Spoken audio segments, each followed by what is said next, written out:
Hi, my name is Meredith, and I'm a student studying psychology from Canada. My question is very simple. How can you say that men and women, that there's no sexism when the very setup of this conference is sexist? For example, the men are seated in front of the women. Can you repeat the question a bit slowly, sister? Yes. Why is it that the men are seated in front of the women? The very structure of this conference is sexist. Why is that? MashaAllah, sister, that's a very good question. That why aren't the women seated in front? No, why are we not, if you're going to separate us, how come we're not left to the right? Correct. Why is one in front sister, of the that's a very other? good question. That why are the women, if you believe in equal, why not left and right? Why not? It's a very good question, sister. Because the Qur'an says in Surah Nur, chapter number 24, verse number 30, say to the believing man that he should lower his gaze and guard his modesty. Whenever a man looks at a woman, any brazen thought comes in his mind, he should lower his gaze. Now, if the women are sitting on my right, I will only have to speak looking on the left. Because I cannot look at them. Yeah, I can look at everyone.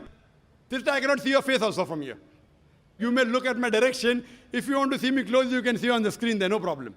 But for me, the Quran says, the moment I look at a woman, I should lower my gaze. Unless she's my wife, or she's my mother, she's my daughter. And if someone says that someone looks at a woman and nothing happens to him, then he requires a psychiatrist.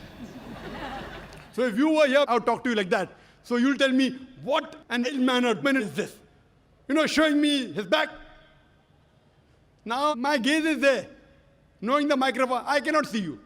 I can just see, okay, just a little bit here and there. So I'm maintaining my hijab. Now when we have lady speakers speaking, only ladies, front row, no problem. So what happens? Because it's a gent speaking, there are occasions, some occasions, then we have to keep a partition, and we can do that. And we have done that. But there's such a vast gathering, so many cameras, it will obstruct. So that's the reason, but in no way are we trying to say that the women are inferior.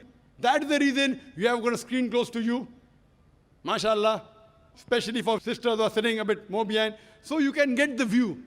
But in front, it will be difficult for me to speak, for me to maintain my hijab, for me to look, because in public speaking, we are taught we have to look at the audience.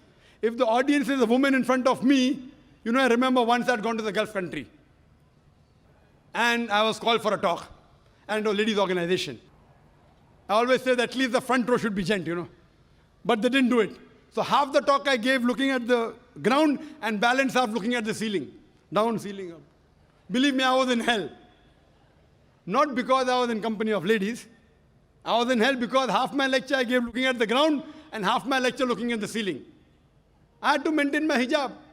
Here I can talk to the person, I can look at him, I can stare at him. If he's sleeping, I stare at him, he stops sleeping, The public speaking. But with the ladies, therefore, it is for maintaining the hijab. So that's the reason, sister, it is not at all in any way trying to belittle them. And the reason we have given you one microphone instead of two, because we feel that the proportion is approximately 1/3, 2/3. That's the reason. But the moment last time when there were more ladies, we gave equal proportion. Hope that answers the question, sister. Thank you.